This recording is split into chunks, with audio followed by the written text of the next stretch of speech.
Hey, Sakari. What up, baby? Yo, what up, big boy? Thanks for having me. Thank you for coming. Holy shit, bro. Thank you. I mean, it's incredible. We have another episode of Sippin with Sakari. What are you sipping on? bro, I'm sipping on the world famous Saratoga water. Yeah? I mean, this stuff's insane. It keeps me hydrated, and it's, right around my block, Wow. I got to support my locals. Yeah. This is in your hood. Look at this. Yeah, Saratoga water. So, all right. Yeah, man. I can dig it. I gotta head north after this. I mean, I'd love to have an espresso martini with you or something like that. I wish. I'm drinking a little sorrel ginger. Okay. My Caribbean roots, Yeah, salute. Salud, right? Yeah, cheers, brother.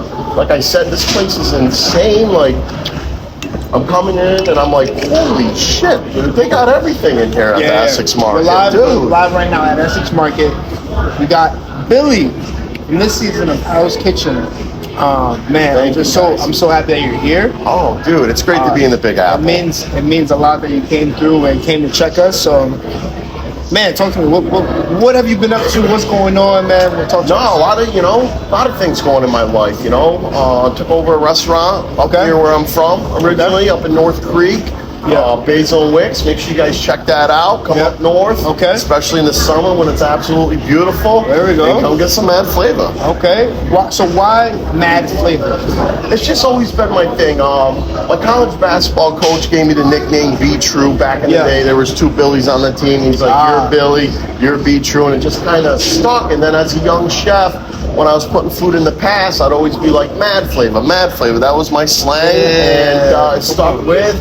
Combined them both, and now I got my brand, Be True's Mad Flavor. Come on, brother. Yeah, it's sick, bro. Man. You like the logo or what? I love the logo. Are you serious? Come on, I love the merch. Yeah. Look, we got the little. I had to bring down my boys some of that. Little merch for me. Yeah. Oh man. So where did this whole journey begin? Before the restaurant, before Hell's Kitchen, where did it begin for you cooking? Well, my grandma was a very talented chef. She was basically, one of five children. She was the only one that was born in the States. Her brothers were all born in Germany. So when I was like 5 years old, she started teaching me how to cook. And, I was doing breakfast sandwiches, pancakes, simple kind of stuff. And then by the time I was 13, I started my first, professional culinary job.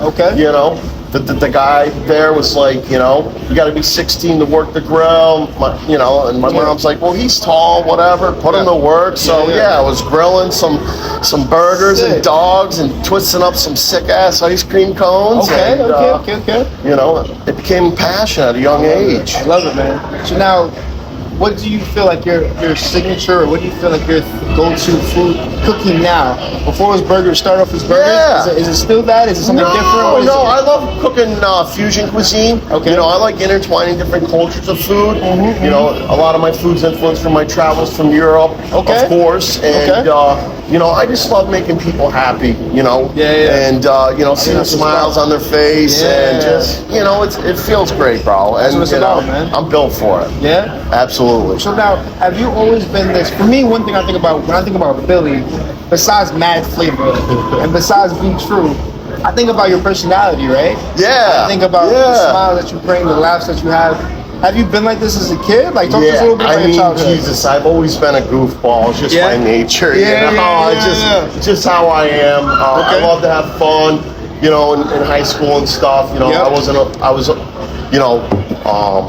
voted most athlete, but I was voted the class clown as well. Oh, you was? Oh, fuck I can see bro. it. That's sick. I just like making people laugh and being a cornball sometimes. It's just my nature, and I think I think I made quite a few. You guys laugh on Hell's Kitchen for sure. I think you definitely made a lot of us laugh. I think when people taste your food, though, it's not about laughing. It's about smiling. I think you enjoy making people happy. Of course, in general, it's always fun to be able to, you know, connect with people and learn about them, of course, like we're doing right now. But then, of course, you know, joke around, feel out their personalities. Balance. Yeah, Right. exactly. You want to get stuff done, but then you also want to have fun. You want to enjoy what you're doing. Yeah, I mean, I'm just a competitor, you know, just like any of the other contestants. But, you know, I'm a fierce competitor. And I showed that in HK. I remember you busting, working hard, man. Bringing the team, the morale, right? Exactly. I think that was really important for you. Exactly. Right? You know, I love getting the team pumped up. That's my style. You know, other people didn't really like that so much. But for me, you know, I think, you know, getting everyone hyped up and every single service is the most important service of your life. It doesn't matter. So, yeah, man, I've always been a jock and a 3-sport athlete in high school. So I just very much have that competitive nature and that hype. You know, one thing I've been thinking a lot about lately is that people ask me all the time, they're like, Sakari, why are you so tenacious? Yeah. I don't even, you know, I'm tenacious. I'm like, what does that mean? But, you know, obviously, just keep going, right? Yeah. I think sports, right? Childhood sports. For me, I did track. I was terrible. Yeah, right. They saw me, they were like, oh, you're black, you can play basketball. I was terrible at basketball. I was short. Like, oh, you're short, you can play football.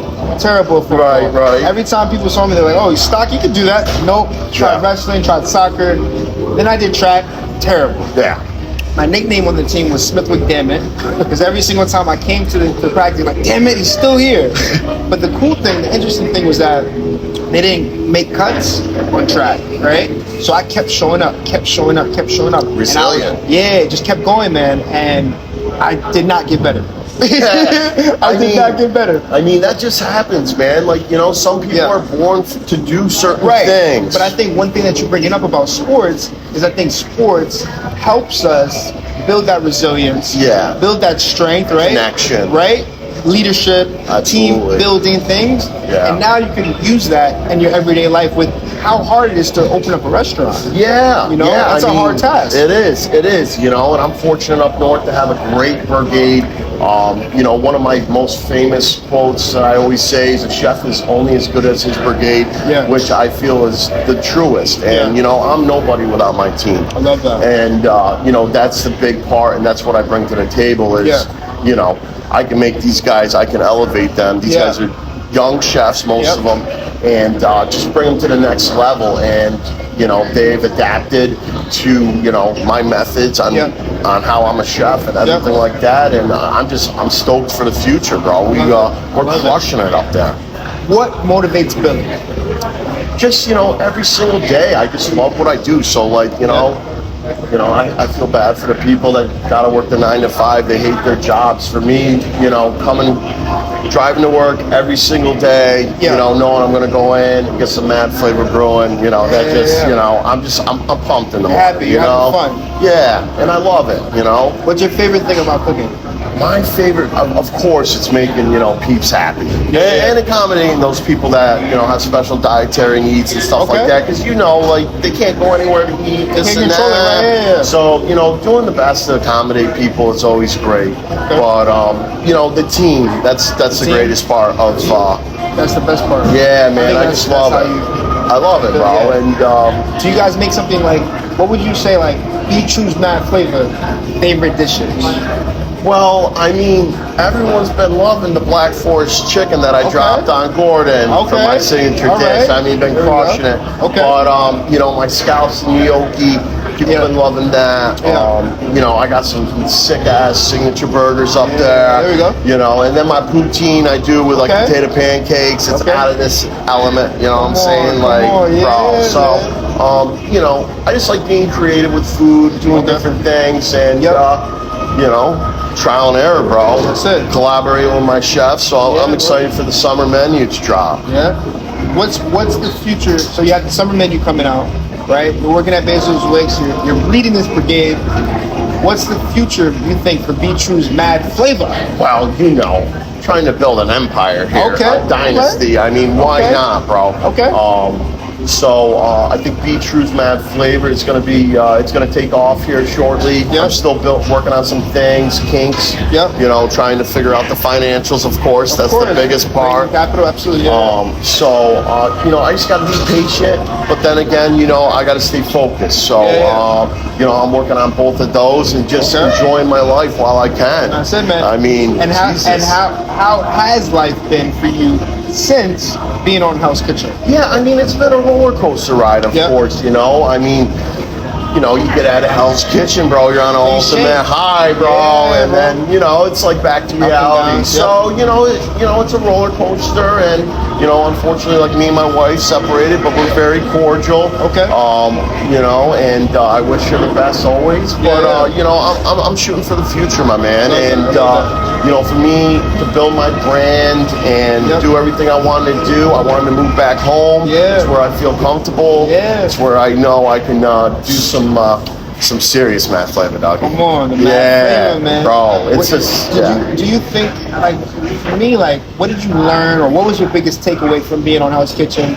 Like, did you have a good experience? Like, I mean, I had a phenomenal experience. You know, like I said, you know, to be on there with, you know, all the other contestants and battle day in and day out. I mean, it's phenomenal. It was my dream, bro. I tried out like 7-8 years ago down here in the city, right here in the Big Apple. Fell short.